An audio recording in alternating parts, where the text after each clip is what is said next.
വയനാട്ടിലെ മുണ്ടക്കൈ ചൂരൽമല ഉരുൾപൊട്ടലിൽ കാണാതായവർക്കായുള്ള തിരച്ചിൽ 19ാം ദിനത്തിലേക്ക് ഉദ്യോഗസ്ഥരുടെ മേൽനോട്ടത്തിലായിരിക്കും ദുരന്ത ഭൂമിയിലെ തിരച്ചിൽ നടക്കുക.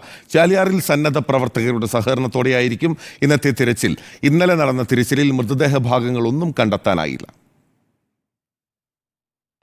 സംസ്ഥാനത്തിന്റെ വിവിധ ഭാഗങ്ങളിൽ നിന്നുള്ള സന്നദ്ധ പ്രവർത്തകരെത്തിയുള്ള തിരച്ചിൽ ദുരന്തഭൂമിയിൽ അവസാനിച്ചിരുന്നു.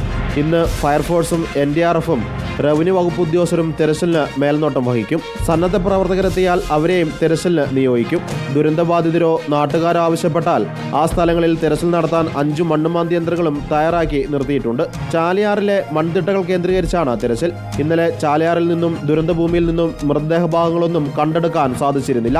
128 പേരെയാണ് ഉരുൾപൊട്ടലിൽ ഇനിയും കണ്ടെത്താനുള്ളത്. 10 ദുരിതാശ്വാസ ക്യാമ്പുകളിലായി 1000-ലധികം ആളുകളാണ് താൽക്കാലിക പുനരധിവാസത്തിനായി കാത്തിരിക്കുന്നത്. ക്യാമ്പുകളിൽ കഴിയുന്നവരെ ഈ മാസം തന്നെ വാടക വീടുകളിലേക്ക് മാറ്റാനുള്ള ശ്രമങ്ങളും നടന്നു വരികയാണ്. ഉരുൾപൊട്ടലിൽ ബാങ്ക് രേഖകൾ നഷ്ടപ്പെട്ട 60-ലധികം പേർക്ക് ഇന്നലെ നടന്ന അദാലത്തിൽ പുതിയ രേഖകൾ കൈമാറി.